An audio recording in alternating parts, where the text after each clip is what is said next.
Gen Z are running to Catholic churches, like huge numbers. Catholic churches are skyrocketing in attendance. I'm a follower of Jesus Christ first and foremost. I just find myself most spiritually fulfilled in the Catholic Church. I believe it is most closely aligned with Jesus Christ's teachings and the early church fathers. Yeah. Most Protestants that I know, even to this day, would hold a view that's like that the salvation that Catholics have isn't real. Yeah, and I get that. I get that totally, because a lot of Catholics are not very well spiritually formed. America is going through this moment where Catholicism is on the rise, and I think I can't help but feel that this Pope is interlinked with it in some way.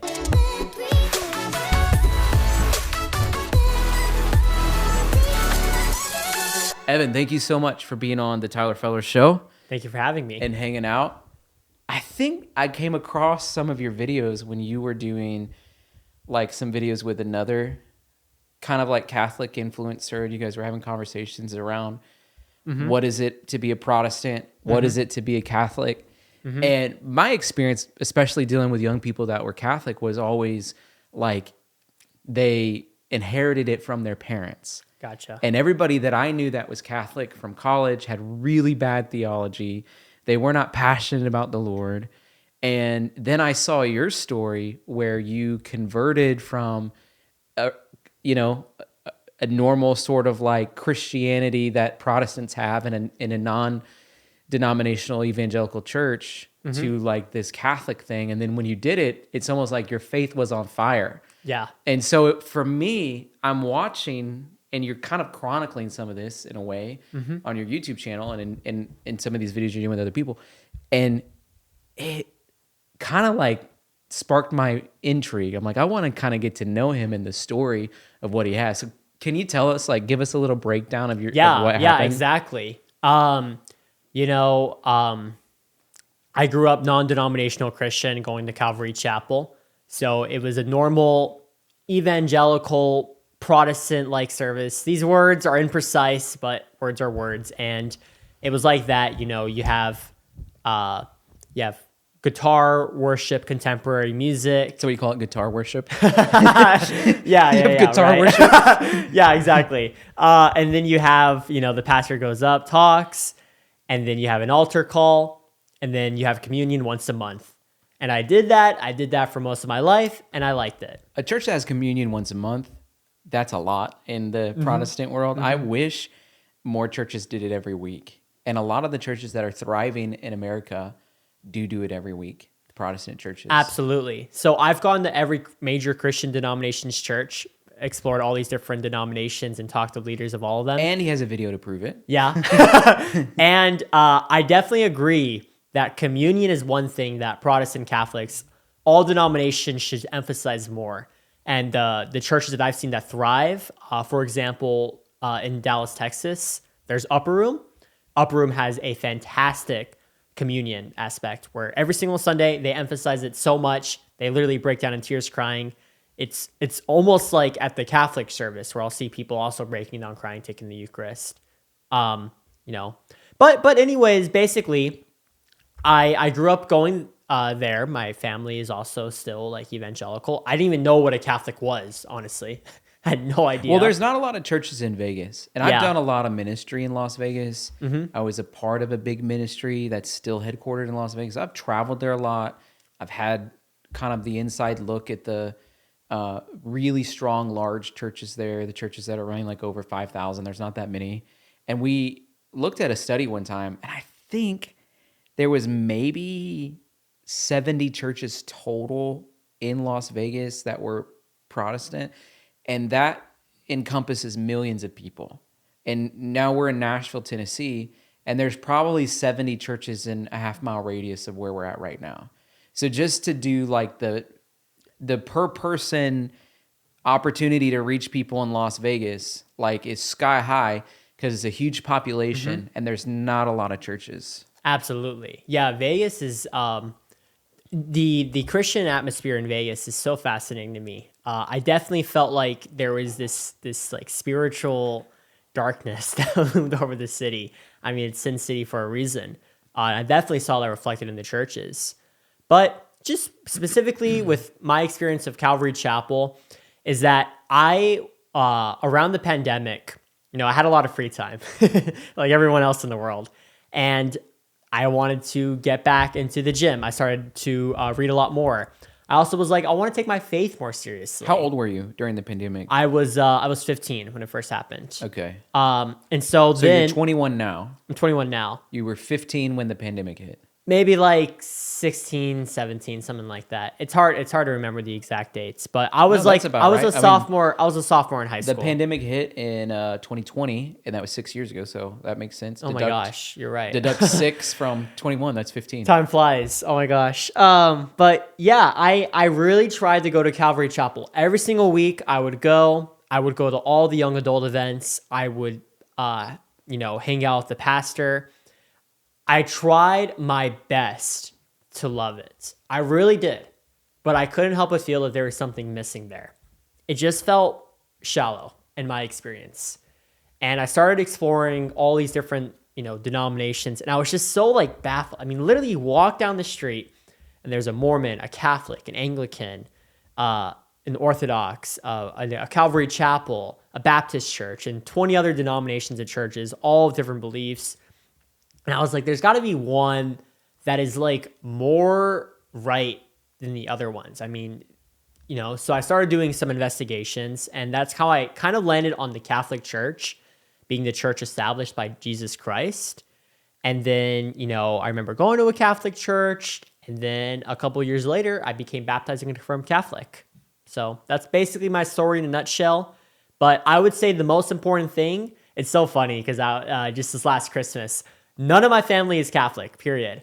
But they see my videos where I make like Christian videos. And they'll be like, wait, are you Catholic or are you Christian? Yeah. And I'm like, guys, I'm Christian, but I go to a Catholic church. And it's always so difficult sometimes to explain. But yes, I'm a follower of Jesus Christ first and foremost. I just find myself most spiritually fulfilled in the Catholic Church. I believe it is most closely aligned with Jesus Christ's teachings and the early church fathers. And when I take the Eucharist, what Catholics call communion, I feel incredibly spiritually fulfilled. It is the source and summit of our faith. And so I am so thankful to be Catholic. We've had long conversations about the Eucharist. And the first time that we hung out, I think we talked for like 2.5 hours or something, mainly about the Eucharist. So I'm not going to harp into hard on that, other than to say like there are some disagreements in terms of a theology that I would have around that. And one of the things that I felt like was a lot more refreshing in the way that the way that you described it just then. I'm a Christian. I feel most spiritually fulfilled going to a Catholic church. That's so palatable that like nobody can really argue with that. It's like, man, that's what I want for you. If that's where you're coming alive in your faith, and like it's evident, right? It's overflowing. You have an overflowing kind of faith, and that's where you found it. Like I cheer you on in that.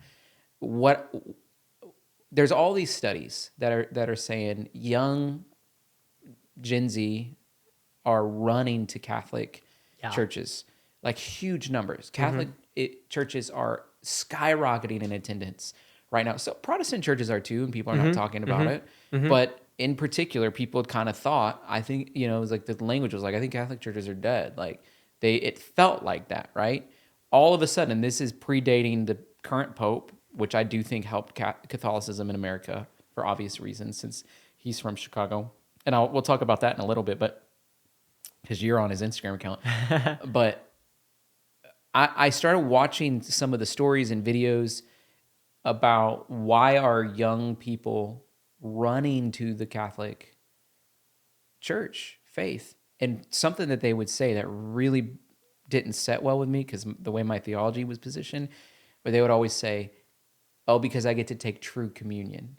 And it kind of bothered me, because it's like, does that mean the view would be every Protestant is incapable of actually receiving the body and bread and the blood and flesh of Jesus? And I just know from my own experience, I've seen people healed, I've seen people saved, I've seen people set free on the other side of taking that.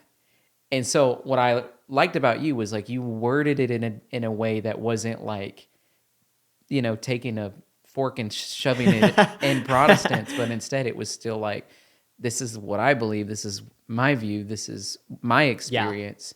But what are some of the other reasons? Because I don't want to just harp in on that one, but that is like when I go watch videos of young people, that's what they say most of the time. Oh, I get to take true communion. And honestly, it just sounds like a talking point more than a reality. Yeah. To your credit, I've seen spiritual fruit in so many different denominations. I saw it growing up in Calvary Chapel. I mean, my grandparent, my grandpa, one of the most inspirational people I know, he battled a drug addiction in his 20s, and he became a born-again Pentecostal Christian. And he is one of the most devout, on fire for the Lord people I know. Literally talks about the gospel to every single person he meets. It's in a good way. It's very it rubs off on you. He's like an evangelist. Yes, he evangelizes to everyone. And there are some Catholics that would look at him and say, "Oh, this guy doesn't have true communion," But it's like I see a lot of fruits that he has, and I am hopeful that he'll enter into heaven. I mean, Catholics aren't guaranteed to go to heaven. Nobody's guaranteed. I see a lot of, fruits in other denominations. But I think that when it comes to why so many Gen Z people are converting to Catholicism or Orthodoxy or other more traditional churches, I think that another strong reason is because we've seen a sort of like moral decay in certain churches. The Catholic Church has sort of stayed true to certain moral beliefs, whereas you have some churches where they might preach the prosperity gospel, or they might allow female pastors, or they might say that abortion is okay. And we don't have to go into the political nitty-gritty on all of these things, but I think that what resonates of Gen Z in this world that changes so frequently, like literally with social media, it feels like it changes every single day. It's nice and comforting to have a church where we're like, hey, this church is pretty similar to how it was 100 years ago, 1,000 years ago, and 2,000 years ago. So I would say that's another strong reason. Well, I think that's interesting and fascinating in another way. When Protestants think about Martin Luther, it's from the perspective of a hero. Yeah. When I've had Catholic friends think about Martin Luther, it's almost like the bandit that got away. So how do you talk about him or think about him? I'm not like scholarly like theologian guy. But I think that Martin Luther, I think what a lot of people miss was that Martin Luther was a Catholic priest, Catholic monk specifically. And so he was trying to reform the church within. And there was a lot of, historical situations that I'm not fully versed on. But I think that on balance, Martin Luther was good for the Catholic Church. I mean, the Reformation, was literally sure, the Protestant Reformation happened, but the Catholic Church also reformed. And there were different things that the Catholic Church did wrong at that time, which the Catholic Church has officially recognized as, we did wrong. And I think it was all for the net positive for the good. So that ended up being net positive on that regard, which is it's good. Happy about that. Somewhere along the way, though, you make a decision. You're going to chronicle your journey. And that journey, then it almost feels like it started taking on a new life of its own. So it almost sounds like, to me, and I could be wrong, but I'd love to hear your story on it. You go on this journey, you decide to become Catholic, you're spiritually fulfilled in that, and then all of a sudden, you start kind of like making a YouTube video about it, and it felt educational at first, and then now it feels adventurous. So yeah. So I make videos about I went to every place the 12 apostles died, went to every place from Jesus' life. And I would say that honestly, I've just always been a very adventurous person and just always wanting to have fun. And just, I'm the kind of guy where I learned something cool about Christianity and I just want to share it. Literally, there's a video I made a year ago about me just sitting at home where I talk about how the 12 apostles died.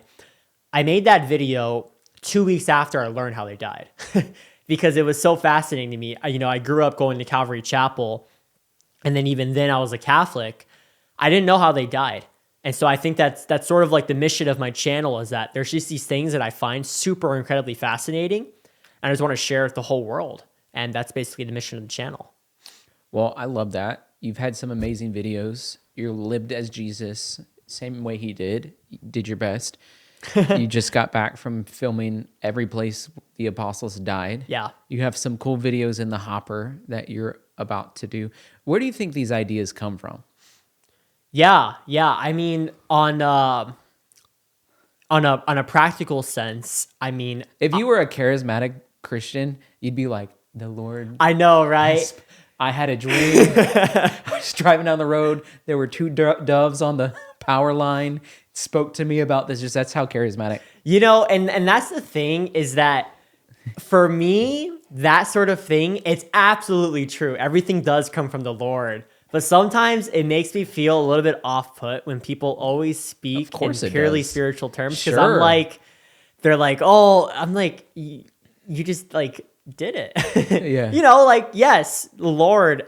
But it's like, at the end of the day, God, there's nothing in his life that is mine. Even the personality traits that I have that I'm going to describe to you on how I came up with these ideas, they come from my parents and then how they raised me, which eventually comes from God, who's the source of everything, But on a practical level, I have just studied YouTube, and I have I just obsess over ideas. I mean, for every video that I make, I literally have a Google Doc with hundreds of thousands of ideas. It's so big that if you view it on a phone, it crashes.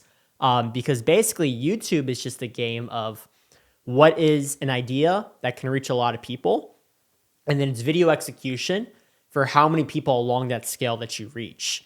And so with a video like I went to every place the 12 apostles died, a lot of Christians would say that they're interested in a video like that. So then the next step is, how good of a video can I make about that topic?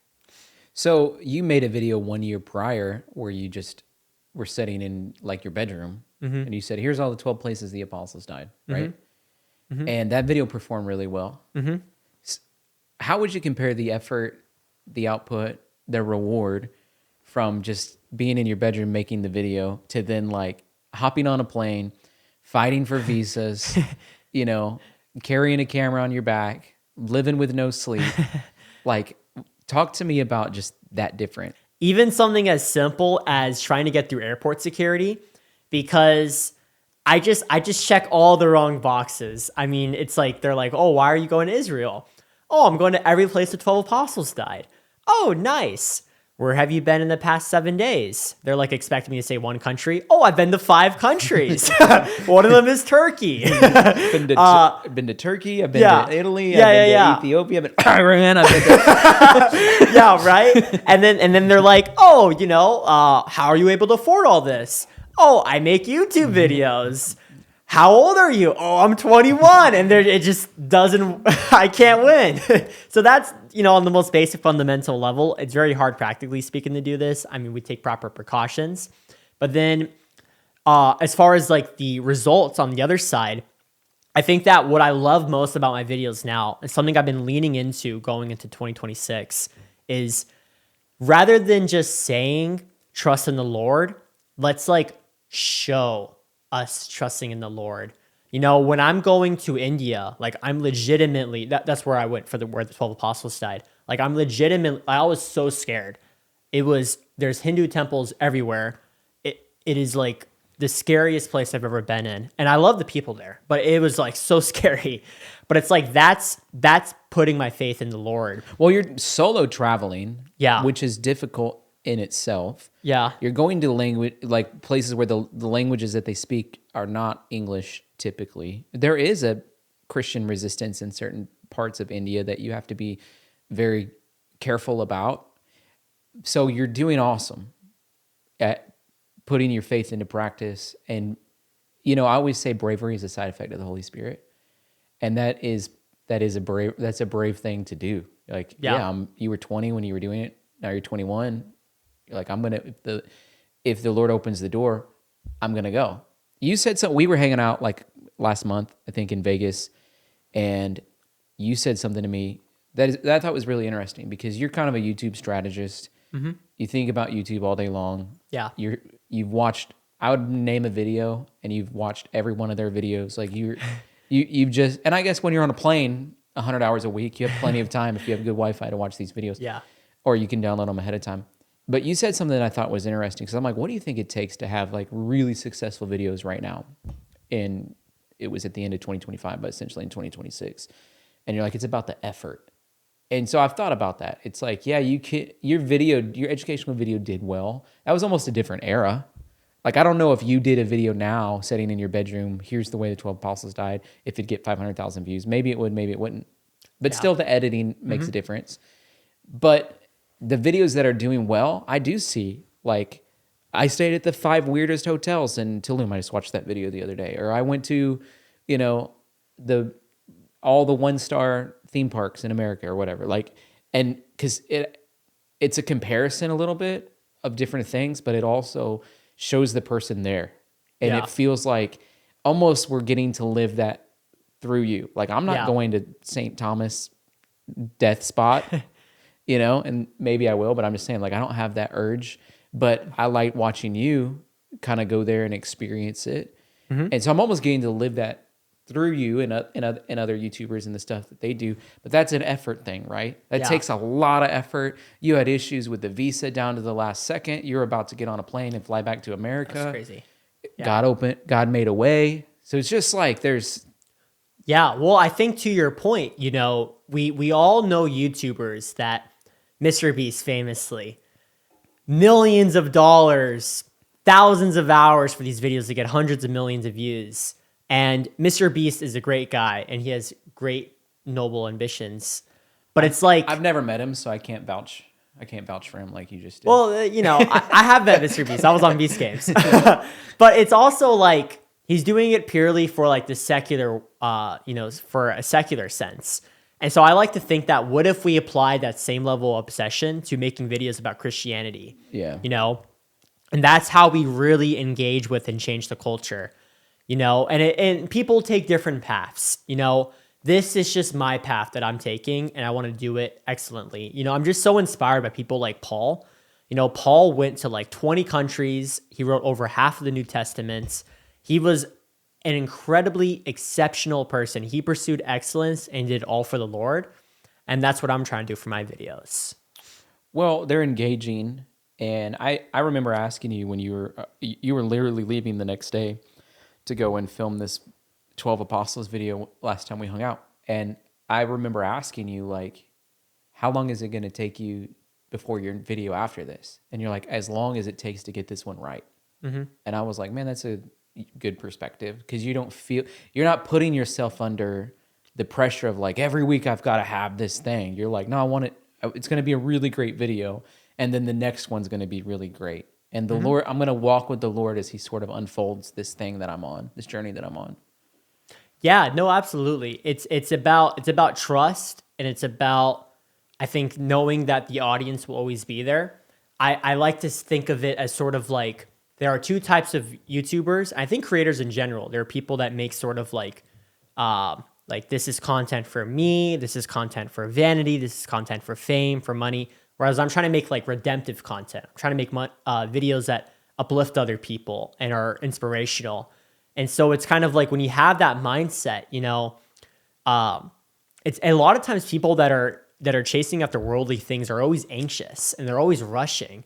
And at the end of the day, like, the guy... That's no way to live. That's no way to live. And also, like, I would argue it's not even, like, practically speaking, as successful as like taking your time and like really trying to inspire other people. And so that's how it was for me. I was like, you know what? We're going to wait. We're going to make this a great video, and then it'll be on to the next, but we're just going to worry about this one. Yeah. And you still have a list of thousands of ideas that you're kind of long listing and fleshing out. And when opportunity presents itself, taking advantage of that opportunity. So it's almost like you live with a constant readiness. Mm-hmm. That'd be one way to think about it. But you also are not rushing to get to the next thing. And something else that I've noticed that I have appreciated about you is like you actually don't care about the material side of things, like most YouTubers that I know, that are actually trying to build sort of like a worldly pot of possessions. That is kind of like the YouTuber thing, right? Mm-hmm. And you've rejected that, and you at the end of the day are like, man, I hope that I have just enough money that I can make the next video. And you're sort of living on faith in that way. And I think that that's inspiring because it's kind of what Mr. Beast does in a way, although his enterprise has skyrocketed. But he was always taking the resources that came in and applying them, to the next thing to make it better and ultimately achieve the goal. Well, I think another aspect of all of this is that I have been extremely blessed of the fact that I am a 21-year-old single male who has these opportunities in his lap, and I am simply seizing them and doing them to the best of his capacity. A married man with 4 kids, can't make the videos like I do, and nor probably should he. But it's sort of like we all have our own opportunities in life. It's like, how do we take that and try to use it best for the Lord? When I have a wife and kids, it's going to be a totally different situation. I don't think I'll be able to go to Ethiopia whenever that happens. Or maybe I will. I don't know. But it's sort of like I have this opportunity. And so I'm like, let's seize it and let's just go. Like, I'm the kind of guy where it's like, I don't want to do something like sort of partially. If I'm going to do something, I'm going to go 1,000,000% doing it. Man, you make some great points. I thought about Nick Shirley when you were talking. His videos are crazy. Yeah, I love Nick Shirley. I've watched his videos on again, off again since he went to El Salvador, because he's willing to just kind of get it that. He has to be brave to do what he's doing, because it's pretty scary, the situations he puts himself in. Absolutely, his cameraman, and one of them was getting beat up by the guys in New York City who were selling fake luxury goods on the side of the street and on Canal Street. So he's definitely brave in his behavior, but he's kind of the same way. He's a young man. He hops on a plane and goes and takes an iPhone. That's another thing too. The entry to being able to be a good content creator is a lot lower. The threshold's a lot lower, because you can film, and a lot of YouTubers do, just using an iPhone. So that makes it easier to travel from country to country. 5 years ago, iPhones had good cameras, but not you couldn't use it as your YouTube camera. Yeah. So that's a blessing too, where it's the resource stack that you have to have is much smaller. Yeah, no, absolutely. Well, I think another thing I appreciate about Nick Shirley, and this is a principle that can be applied to other people, it's just that he's just so courageous about, he sees something wrong in the world and he identifies it and he tries to publicize it, and he makes a significant, real, tangible impact on the world. And that's what I think more Christians need to understand. Whether it's just someone that you meet off the street, we can all make an impact on the world and literally tangibly change the world. It was 12 apostles that spread the gospel to, laid the groundwork for Christianity to be the largest religion in the world. Literally to the ends of the earth. Yeah, literally to the ends of the earth. And Nick Shirley was one man who was able to do this. I'm one guy who was able to do this. Even the most introverted person in their lifetime will impact 40,000 people. Just imagine what you can do. If you think about what Nick Shirley just did, yeah, there's a guy who was the former vice president candidate in the last election, who's the governor of a state that Nick Shirley just went and exposed some fraud behind the scenes. And today, Tim Walz dropped out of the governor race. I saw that. It's that's pretty powerful. If a 23-year-old can kind of come in with an iPhone and film himself knocking on doors and in a day expose $115 million of fraud, and it causes this ripple effect geopolitically, that speaks to the power of what YouTube is. Mm-hmm. And so your mission's not to overthrow governments, but it is to bring people into a different side of faith. Yes, because I think another aspect that I really want to lean into this year, and this is something I've observed between Catholics and Protestants, evangelicals, whatever. I see this wide gap between the Catholic world and like this Calvary Chapel world that I grew up in. I'll talk to Catholics where I'll say, at this Pentecostal church, they had this guy in a wheelchair who was healed instantaneously. And like they had doctors look at him afterwards, like months after, and he's completely healed. And they're like, what? And then I'll talk to some evangelicals about how in the Catholic Church, they have this thing called a Eucharistic miracle, where when the priest raises up the communion bread, the Eucharist, blood appears on it. And it binds with the molecular fibers of like the bread. Like they have scientists that look at it independently and they're just completely baffled by it. And so what this shows to me is that Christ is abundance, and he is working miracles in these different churches in these different capacities. And so what I want to try and do is be like, hey guys, like look at all these great things happening in all these different denominations and different believers. And I really want to help unite the church in that way, Well, I think that that's kind of like the heart cry of the Gospels and the letters that Paul wrote to begin with. Like, I think about Ephesians chapter 4, and it talks about, like, I'm going to give you apostles and prophets and evangelists and pastors and teachers. And he even talks about, and these things are going to exist until there's unity. And so people will talk about what unity looks like. And a lot of times they'll say, well, it looks like the Baptists and the Charismatics coming together, at least in my sort of like world that I'm in. And so like, in the Methodists and all the different thousands of denominations that make up the Protestants, like there's unity among them. But really it's more like, there's unity among the Catholic and the Protestant and the Orthodox and the Messianic Jews or whatever. And so that's the heart cry of the Bible, in my opinion, that we're all cut from the same cloth. We've all been bought and paid for by the redeeming blood of Jesus. And it's that blood that calls us into sonship with God and makes us brothers and sisters in Christ. And so the fight for unity is actually more Catholics reaching across the Protestant aisle, Protestants reaching across the Catholic aisle. Most Protestants that I grew up with would say Catholics were not saved for real. Like I would say most Protestants that I know, even to this day, would hold a view that's like that the salvation that Catholics have isn't real. Yeah, and I get that. I get that totally, because a lot of Catholics are not very well spiritually formed. They don't have like this, and this is what I really love about evangelical circles, is that evangelicals are so often sharing the gospel and sharing how Jesus Christ saved them. That's where the word evangelical came from. Like the word means to share. Oh, really? Yeah. That makes sense.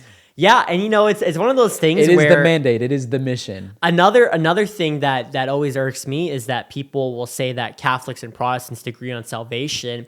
Catholics and Protestants do agree on salvation, which is basically that we are saved through faith in Jesus Christ. And this is basically Catholics believe, and I think that maybe most Protestants would agree, when worded like this, that it's faith working through love that gets us into heaven. So it's like we have faith and trust in Jesus, and because of that, we do quote unquote good works. We just are a good person. What I think, and that's what Catholics believe. Like when you actually look at the catechism and like look at what Catholic Church officially teaches, it's just sometimes like these things just get completely lost in translation, and then Catholics are, improperly taught or misunderstand it. But yeah. Well, and I don't want to wrestle with all the nuances of the theological differences, because I don't think it's the most fruitful thing that we could do other than to say, hey, here we are, two brothers on different theological spectrums in certain categories and on similar in others. And we're willing to fight the fight in the right direction, which is against the darkness and pits of hell. Yes. We can kind of leave that at that. But I do want to ask you about, like, one thing. Are your parents ever nervous for you? Oh, yeah, absolutely. But I was thinking about this earlier. My parents are nervous, but also they've always blessed, like they've always gave their blessing for what I'm doing. Like they've always said, you know what, Evan, I trust you. And I think that has also been very powerful as well. Even when I went to Israel for the first time, which was very scary, they were like, we don't think you should do this, but like we trust you and you have our blessing. I mean, a lot of parents would be like, "You're not going without me. I don't care if you're 20 years old." Blah blah blah. It's the culture we live in today, and you have parents that are like, "Hey, we believe in what you're doing." Yeah. They've always seen it's always been like that. They will say like, yeah, you shouldn't do this. And I'm like, you know what, guys, like, I'm just gonna like it was like, for example, like I played soccer for 10 years. I remember telling my dad, I was like, I don't want to play soccer anymore. He was like, okay, all right, I disagree, but okay, And it's like, that's just how I've sort of like talked to my parents. So I respect them, but it's like, at the end of the day, it's like, I feel a certain way, and they've always respected that. And I appreciate them so much for that, because I think that if they would have been like, no, we're scared, no, you shouldn't do this, it would have been a completely different framework for me making these videos. Like I go to Ethiopia 4 days from now, and they're like, all right, Evan, we trust in you. We're going to be praying to God to provide you with safety, Bro, and it's the favor and blessing of God that he has on your life. He protects you. I remember you telling me when you got to Israel, like you were locked out of your room. Here you are in a nation unfamiliar with. You're walking the streets. Yeah. How do you recover from this kind of a thing? And God gives wisdom and protects, and gave you courage to go back and do it again, and go to India and do it again, and go to Ethiopia now and do it again. Yeah, I love that too, because at the end of the day, when I'm in India, so Thomas, the apostle, he went as far as India, and he, which by the way, is about twice as far as Israel to Rome. So Thomas went twice as far as Peter and Paul, and he went all the way to India, to a country that back then was mainly Hindu, and today is mainly Hindu. And Thomas didn't have a plane to America 2 days later, like I did.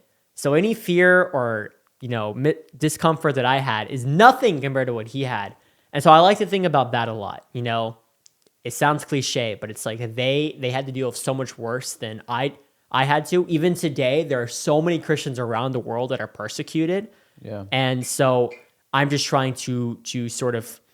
Yeah, like the discomfort I feel is a small microcosm compared to exactly what the persecuted Christian church where they're getting beheaded in certain nations is. Something when I watch like Ryan Trahan, or when I watch some of these other people that I can't remember all their names right now, that do YouTube videos it feels like a lot of solo type videos. I think, man, that seems lonely.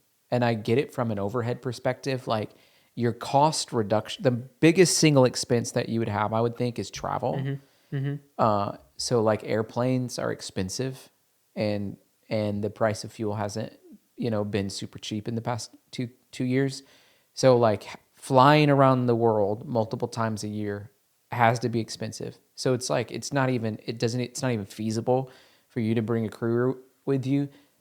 I don't know why Ryan Trahan does it to do it. I know he took his wife on that most recent one. It seems like a lot of things he does, he'll go do by himself. And even when he was doing the penny challenge, and other YouTubers as well. When I think about it, I'm like, I'm an extrovert, and I just feel, I'm like, man, I feel so lonely if I was doing that. Yeah, I actually have been thinking about that. I really, so when I go to Ethiopia, I am having a filmer come along with me. And you're right, it is more expensive, but I think at the end of the day, it can be lonely. Yes, absolutely. And honestly, it's brutal. I'm not even gonna lie. There's not even but then it's just brutal sometimes. Well, it's not like you're spending 2 days in going to the resort and relaxing while you're there. You know what I mean? Yeah. You're going and you're filming, and you're going to the next thing. Yeah. That's a workload and tiresome too. So it's a brutal schedule. It's brutal environments. Being cramped on a plane is brutal. Yeah. But it's fun. Like, at the end of the day, I feel like this universal call for adventure is in the heart of every man. And some men, they play video games or sports or maybe even more like dangerous, reckless activities. They kind of like get it out of them. For me, it's like making videos and going on these fun adventures, having this thrill. You know, when I went to where the 12 apostles died, I booked that plane ticket like the day before. So like when I had breakfast with you right before I left for the plane, I had booked the plane ticket like 16 hours before the previous evening, because I felt this call from the Lord, and I was like, let's act on it. Let's do it. Yeah. You know? And at the end of the day, that's just how I sort of think about it. So it's just a fun adventure, and at the end of the day, it's like, you know, God's got my back. No Forrest Frank reference intended. Oh, is that remember when he broke his back and he wrote that song, God's Got My Back? Oh, yeah. And then God healed his back. I love Forrest Frank. He's awesome. Yeah. That's something I thought was interesting about Catholics too. Like they really like the same artists. They do. Yeah. You know what it probably is that there's this giant Catholic youth conference called Seek, and Forrest Frank performed at it last year, right before he got super, super big. But yes, it's actually kind of funny. It's like at every single Catholic young adult event, they play Forrest Frank. I love Forrest Frank, but I'm like, guys, do we not know any other artists? No, that's the way it feels at basically every gathering I go to too. It's like there's got to be like it's Brandon Lake, Josiah Queen, or Forrest Frank. That's the playlist right now. It used to be like Elevation and Bethel, and like it's how times change, which is interesting. I had a friend that which I think you'd find this fascinating, and it's going to lead into your Pope story that I want you to tell, but I had a friend who got married earlier this year, and he goes on like a European honeymoon, and they're going like different places in Italy. They went to Switzerland. They actually hopped over to Israel and some other countries as well. They just did a fun trip, and they happened to be like in Rome when they were selecting a new pope, and they weren't like they're not Catholic, so they didn't have intentions for this, but they're just like, let's just go on a little walk. They walk down to Vatican City. They're watching on the screens. I think there were like birds on the screen that everybody was watching, and it sort of created this story of like, here's this family of birds or whatever, and they're standing there when the smoke comes out and the new pope is selected. That's kind of a wild. That's awesome. That's a once in a lifetime experience. Well, dude, of course it is. Like, especially for a non-Catholic person to like just to randomly happen to be there, happen to be going on a walk, happen to kind of just stop and kind of like see what the festivities were about. And then, they were actually taken photos of by like AP or whatever news were there. Like you could go through and see them like in the crowd, as a part. That is so funny. As a part of what was going on. Who knows what actually happens in the conclave and behind the doors of selecting the next pope. Everyone said it would be impossible for there to be an American pope because I thought it was impossible. The political alignment of what happens typically with almost the diplomatic aspect of what it means to be a pope and the superpower that America is. They don't want that closeness to be intertwined, but yet they selected this, he's an American, but he spent half of his ministry in South America amongst the poor. How did you feel when they announced the Pope? Like, he wasn't even probably on the radar, right? He was not even. So they did like, it's like, like you're betting on the Super Bowl champion. People were betting on the Pope being selected. He wasn't even like in the top 20. He wasn't even on the radar for anybody. He wasn't like period. Like there was nobody I even thought, oh, there's like a 0.01% chance, It was like nobody thought that he would be Pope. I was so surprised. I already forgot his real name. Robert Prevost. Robert Prevost. Because they changed their name when they become Pope. Yeah. So now he's Pope Leo. I was incredibly, I think America is going through this moment where Catholicism is on the rise, and I can't help but feel that this Pope is interlinked with it in some way. Of course. Because throughout history, God has sort of, with the Catholic Church, since it's international and it's so many different countries, sometimes churches have like their Catholic moments. So like during World War II, there were a lot of Catholic saints that came from Poland, and Poland was just massacred, like just brutalized during World War II. But in the ashes rose like a lot of great Catholics from that. And I feel like America is going through a similar moment with, with the Pope and just this like rise of Catholicism in America. And I'm really excited to see what spiritual fruits are brought from all of this. So what were you doing at the Vatican where you get invited to go hang out and then you end up on the Pope's Instagram? Yeah. So basically, I had a chance to meet the Pope, and not like this like official, oh, we're gonna meet the Pope, and it's gonna be like this, hi Pope. I like literally, we had a small audience with the Pope, and I was invited as a part. I was a Catholic. I still am a Catholic influencer, so we were invited to the Vatican, and then we had this audience of about 2,000 people. Hang on. What was the gathering you were invited for? Oh, it was for the Jubilee of Catholic Digital Missionaries. Okay, so they had basically a set-aside gathering for what they considered digital missionaries. Yes. Basically, like, they invited a bunch of Catholic content creators from all around the world to the Vatican, because they're just trying to recognize that, the internet is the new frontier of evangelization. So they're trying to celebrate that, just connect everyone. It's kind of like a quick side note. Did they give you like talking points that they want you to cover in the next 2 years? Like, hey. Yeah, they did. But what's interesting is that, Americans were like 5% of like the 2,000 invited, because the Catholic Church is just so international, But basically, we have this this gathering with the Pope. And like, I had this plan of like, I want to deliver a White Sox jersey to the Pope. Which is his favorite team, everybody knows. Yeah, because he's from Chicago. Yeah. And I was like, there's probably no way this is going to happen. Because it wasn't even guaranteed at the time that the Pope Leo was even going to speak with us, because he's got like a million things happening. But basically, we are finishing off this mass, and there's like this long break. In comes Pope Leo walking in. And like, he actually walks past me, and I'm like, am I going to give him the jersey? And I like flake out. I don't give him the jersey. So he goes up, gives a talk, and then I'm basically like with my friend, and I'm like a quick flashback is that earlier in the day, I was hyping up this moment so much, and I basically said to God, like, hey, if you want me to meet the Pope, this is crazy, this shouldn't happen, but if you want me to meet the Pope, I will give everything for you. And what happened is that a couple hours later, the Pope was like, he walked in some weird direction. He walks to another place I can walk by. And so now I'm holding up this jersey saying, Pope Leo, Pope Leo. And so he sees it. I meet him, shake hand. We briefly exchange words. And then it's later posted on the Pope's Instagram to like literally 50 million people. I remember when he did it, like my phone was blowing up. Too bad he didn't send the collab request. I know, right? I would have like immediately sent a message to the Pope's office. I'd be like, add me as a collab. Yeah. Well, what's so crazy about that moment was that, yes, meeting the Pope was awesome. It was crazy. It shouldn't have happened.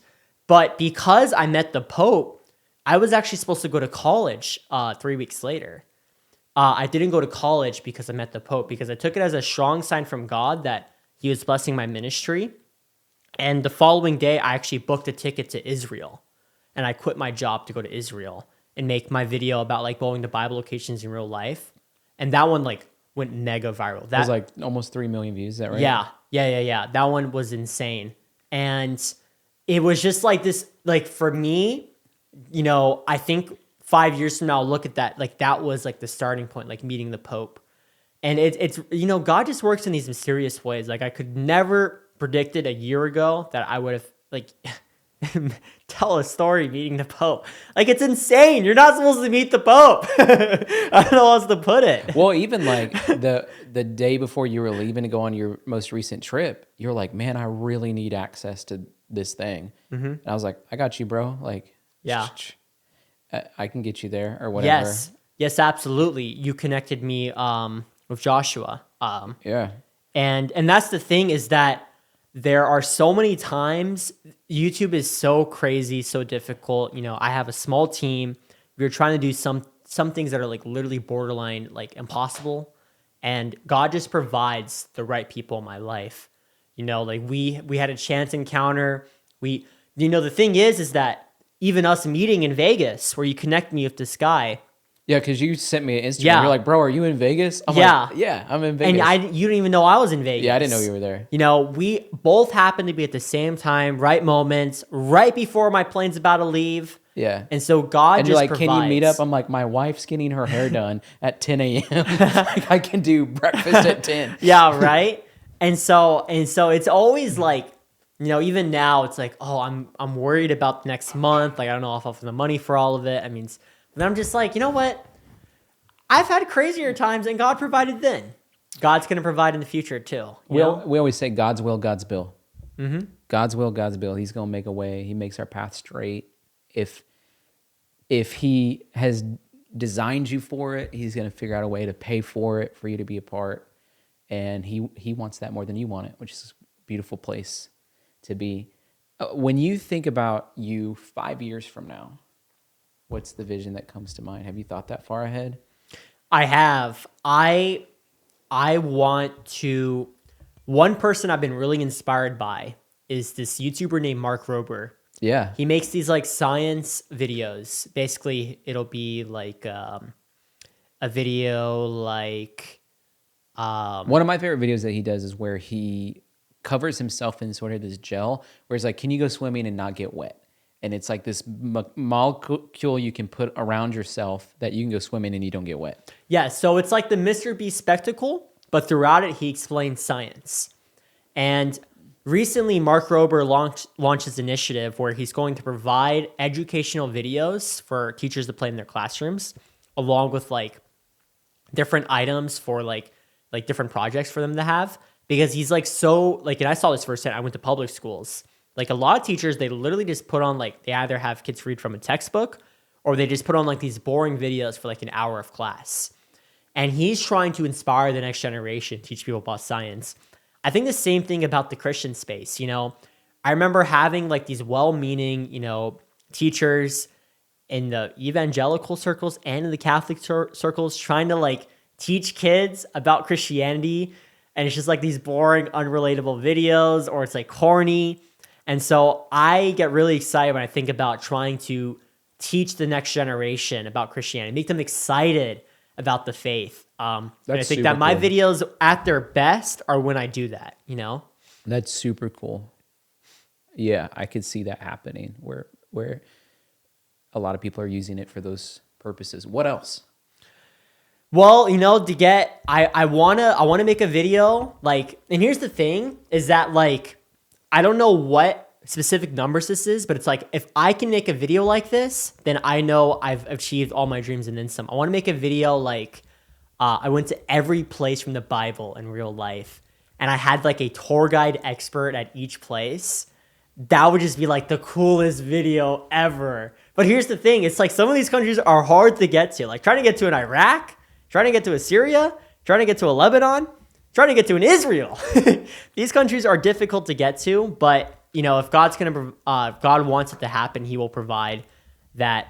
And I just want to make other like videos about, I just have so many crazy plans and crazy ideas. And I'm just so excited to just, you know, sometimes like my dreams, like they run faster than like everything. Yeah. And they just like spin in my brain nonstop. That's probably gonna be one challenge that you have, is like letting your reality catch up with your mind and what you're envisioning.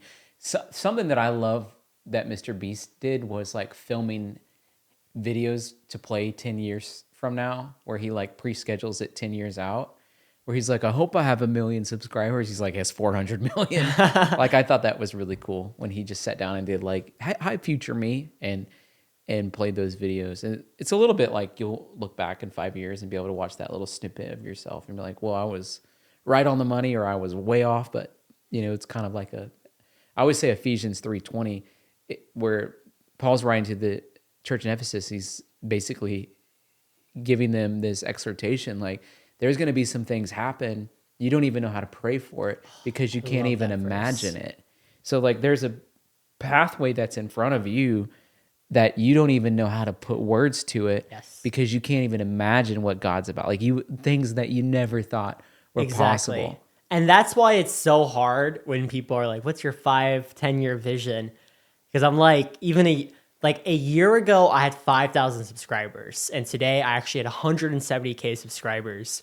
A year ago, like that I would have made a video where I went, like in the past year, through the grace of God, I've gone to like 25 countries, met the Pope, met Mr. Beast through Beast Games, quit my job, gone to Israel, all these crazy things. I could have never predicted that, even like remotely close.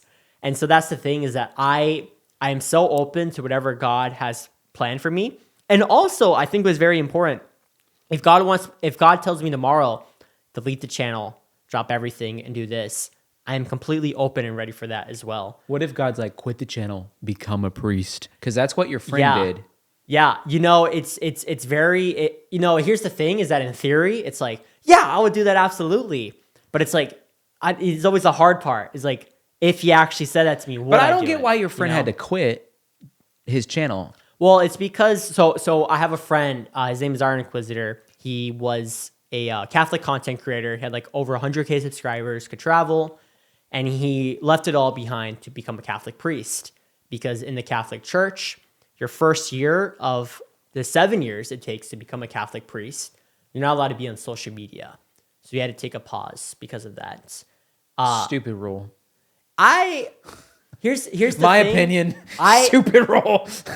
I think that I understand the value of it, but I would just say, like, a lot of people were being impacted and drawn in to the Catholic faith because of him. I think that one aspect to think about is that they're just trying, when you're a seminarian, you're representing like the Catholic Church, like this organization, and so they're not trying to cause like controversy or like, they're probably like, hey, you don't know what you're talking about. Yeah, there's calm down. We'll tell you when you can talk. Yeah, but right now you don't know enough. You just think you do. There's a lot of Catholic influencers and non-Catholic Christian influencers that say some scandalous things. I think that telling them to pause social media might be beneficial. But I totally what you're saying. But that's the thing, is that he valued the priesthood, the Eucharist and the confession, all the beautiful things of the Catholic Church, more than all of this. I mean, it's very virtuous of him. So congrats to him for doing that. I think it'd be really hard to do. Yeah. So I commend him for that. I don't think God's calling you to the priesthood. I might be wrong, but I don't see that. I don't think so either. Here's the thing, is that sometimes people equate sanctity with doing what's hard and what's difficult. And while there is an overlap sometimes, at the end of the day, God wants us to be happy. And so, my life purpose is not to be a monk praying 12 hours a day. I would go insane doing that. And some people would like it. And some people, they were made for that. And so it's not necessarily like, I was talking to my priest once. Like and I was the great Billie Eilish song, "What Was I Made For?" This guy. It's not about like who can score 100 on the theology test. It's about being the best version of yourself God made you to be. God made me to be this crazy YouTube guy who travels to all these countries, and I think that me living out that purpose and doing it with love and trying to, inspire people and teach people about the faith, I think that's what God's calling me to be, and then having a wife and kids down the road. So everyone just does their own thing. You've shared a lot of great wisdom on this interview. What would you call this video? It's interesting. We kind of went off the rails. We talked a lot of different things. I would say probably Catholic YouTuber goes off the rails. Catholic versus Protestant. I would say probably why so Gen Z Catholic explains why so many young people are turning to the Catholic Church or something. That's too many characters. That's a little bit too long. I get the sentiment. But something along those lines. Yeah, I would say that would probably be, because that's what we talked about to begin. But yeah, that's what I would say. You know what I do? I take the transcript and I put it into AI. It's good. And I say, give me the top 10 titles based on this. And I don't usually use the titles, but it gets you like 80% of the way there. You're like, all right, that's... And I'll usually ask it, like, what was the most impactful part of that? Give me 3 of the top moments. And then it will call stuff out. So that's the way I use artificial. I don't know why they call it artificial because it's real tangible intelligence, but it is artificial in the sense that it was synthetic. They should call it synthetic intelligence instead of artificial intelligence. That is true. Yeah. Any final words you want to share with the great people of pray.com and possibly youtube.com? Yeah, you can check me out, Evan Raugust on YouTube. And now at the end of the day, like, you might have these thoughts about Catholics, and don't get me wrong, a lot of Catholics are definitely not perfect. But I would say just come and see what happens at a Catholic church. But do not take communion because they won't let you. Yeah. Well, taking communion just means you accept all of the beliefs of the Catholic Church. And so if you don't believe that we should pray to saints or that the Pope is, legit, then you shouldn't take communion. You know what I mean? Until you're like a fully baptized and confirmed Catholic.